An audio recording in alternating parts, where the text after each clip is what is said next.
बहुत सारी महिलाओं को सफ़ेद पानी यानी कि ल्यूकोरिया की शिकायत होती है, वेजाइनल डिस्चार्ज की शिकायत होती है। वो ट्रीटमेंट लेती हैं और उन्हें दोबारा हो जाता है। तो आइए आज हम बात करेंगे वेजाइनल डिस्चार्ज क्या होता है, ये किन कारणों से होता है, साथ ही नॉर्मल डिस्चार्ज कैसा होता है और एबनॉर्मल डिस्चार्ज हम किसे कहते हैं और हम भविष्य में ऐसा क्या करें कि दोबारा डिस्चार्ज ना हो, इसे विस्तार से जानेंगे।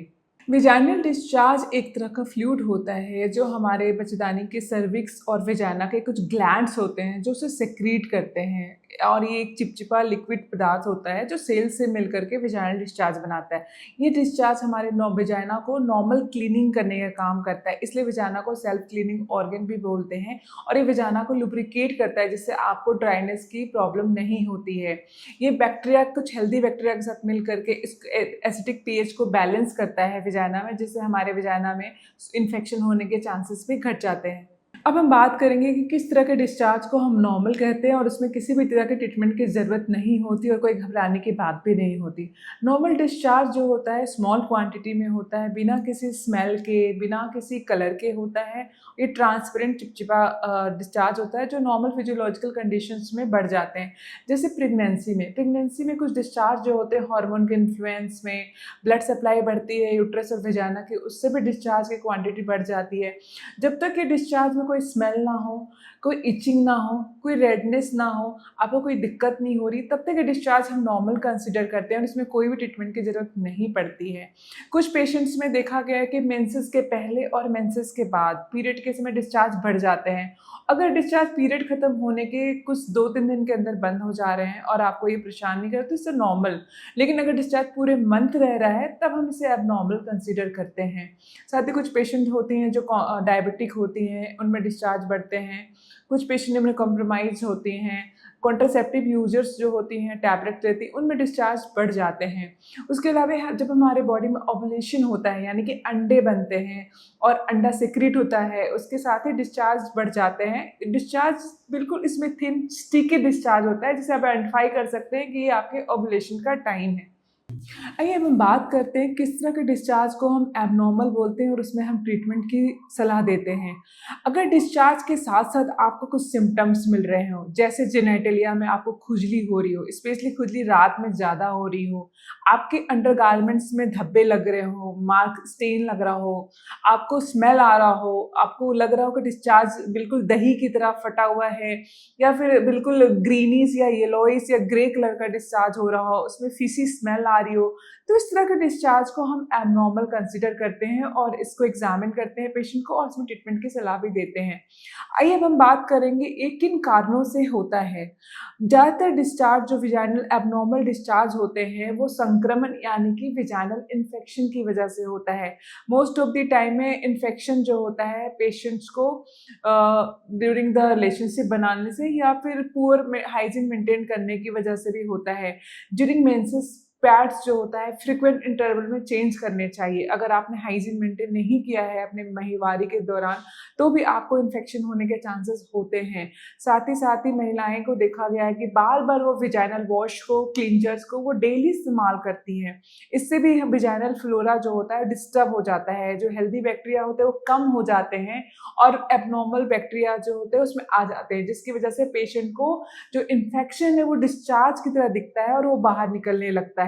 कुछ पेशेंट्स में देखा गया है कि वो सोप या फिर परफ्यूम्स या सुगंधित पदार्थ का भी इस्तेमाल करती हैं अपने जेनिटल पार्ट्स में, उससे भी इन्फेक्शन होने के चांसेस होते हैं। इरिटेशन या एलर्जी होता है जिसे वो बार-बार खुजली करती हैं उस जगहों पे, उसकी वजह से भी इन्फेक्शन और डिस्चार्ज होने के चांसेस होते हैं। उसके अलावा कुछ महिलाओं में ऐसा देखा गया है वो अपने हेयर को क्लीन नहीं करती हैं। जेनिटल एरिया में हेयर अगर बहुत लॉन्ग और घने होते हैं तो उस एरिया में बैक्टीरिया के पनपने के चांसेस होते हैं, इसलिए हमेशा यूरिन पास करने के बाद इस जेनिटल एरिया को क्लीन करनी चाहिए जिससे इन्फेक्शन ना हो। आइए हम पहचानते हैं कि डॉक्टर किस तरह से पता करते हैं और क्या ट्रीटमेंट के लिए देखते हैं, क्या कैसे पता करते हैं किस तरह का डिस्चार्ज है। वेजाइनल डिस्चार्ज जब पेशेंट आती है इन्फेक्शन से तो कुछ टेस्ट हम करते हैं, जैसे वेजाइना में स्पिकुलम एग्जामिनेशन के बाद हम उनका स्वाब टेस्टिंग करते हैं देखने के लिए किस तरह का बैक्टीरिया है।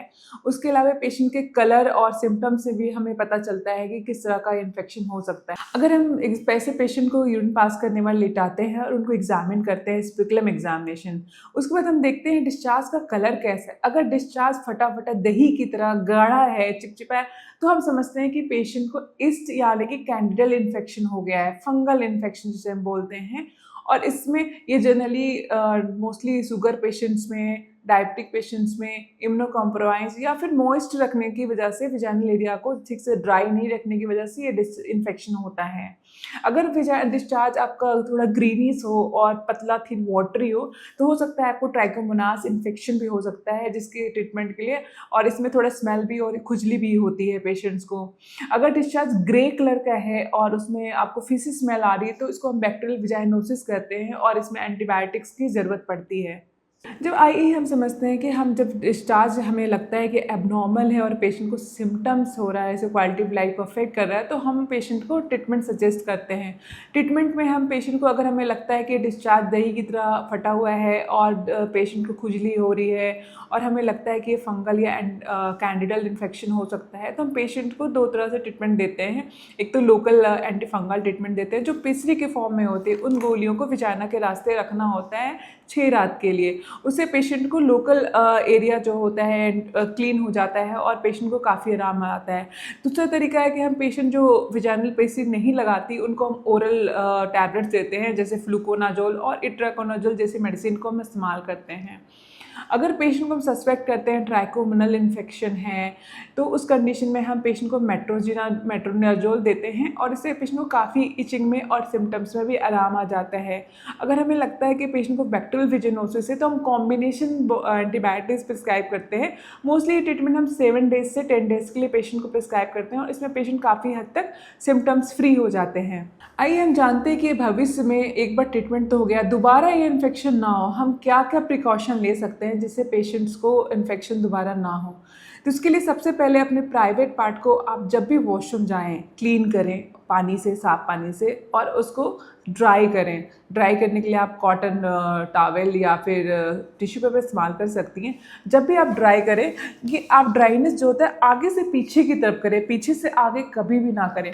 क्या होता है, पॉटी के रास्ते में हमारे बैक्टीरिया होती है जो आ करके विजाइना में और यूरिन ट्रैक इन्फेक्शन यूरेथ्रा के पास इन्फेक्ट कर देती है, जिससे पेशेंट को विजाइनाइटिस यानी कि विजाइनल डिस्चार्ज भी हो जाता है और बाद में यूरिन ट्रैक इन्फेक्शन भी होने के चांसेस होते हैं।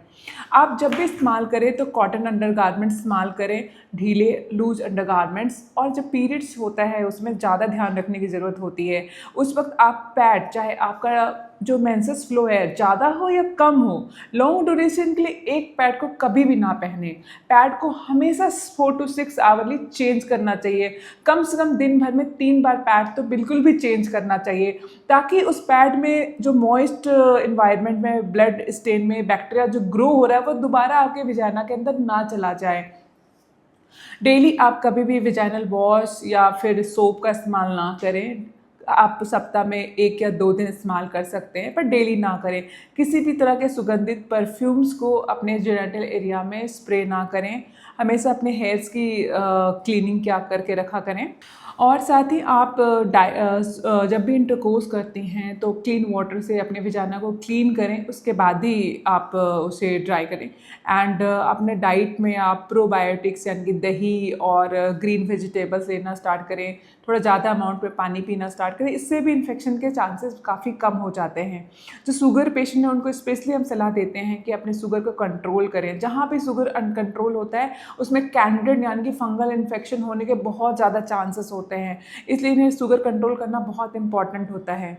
आइए हम जानते हैं, अगर हम विजाइनल डिस्चार्ज को ट्रीट ना करें तो क्या हो सकता है। अगर हम ट्रीट नहीं करते हैं तो आगे जाकर के ये डिस्चार्ज में जो बैक्टीरिया होता है यूट्रस में एसेंड हो जाता है और ये सर्विक्स को इन्फेक्शन करता है, जिससे फ्यूचर में सर्विसाइटिस हो जाता है और उसमें एक घाव की तरह बन जाता है, जो आगे जा कर के लॉन्ग टर्म में आपको प्रॉब्लम दे सकता है। उसके अलावा पेशेंट को फीवर आ सकता है, पेल्विक इन्फ्लामेटरी डिजीज़ हो सकता है जिसमें पूरा यूट्रस और ट्यूब्स में सूजन आ जाती है। पेशेंट को लोअर पेन एब्डोमेन होता है, पेट के निचले हिस्से में, नाभि के निचले हिस्से में हमेशा दर्द की समस्या रहती है। उन्हें कमर दर्द होता है, कमजोरी जैसे सिम्टम्स आते हैं। इसलिए इस डिस्चार्ज को टाइम से ट्रीटमेंट करा लेना चाहिए। आपको अगर इनमें से किसी भी तरह के सिम्टम्स हैं, आपको लगता है इचिंग है, स्मेल है, रेडनेस है, या आपके पैंटी में गारमेंट में धब्बे आ रहे हैं, या आपको ये बार बार डिस्टर्ब कर रहा है, तो आप अपने गायनिकोलॉजिस्ट के पास जाएं और अपने डिस्चार्ज का उचित उपचार पाएं।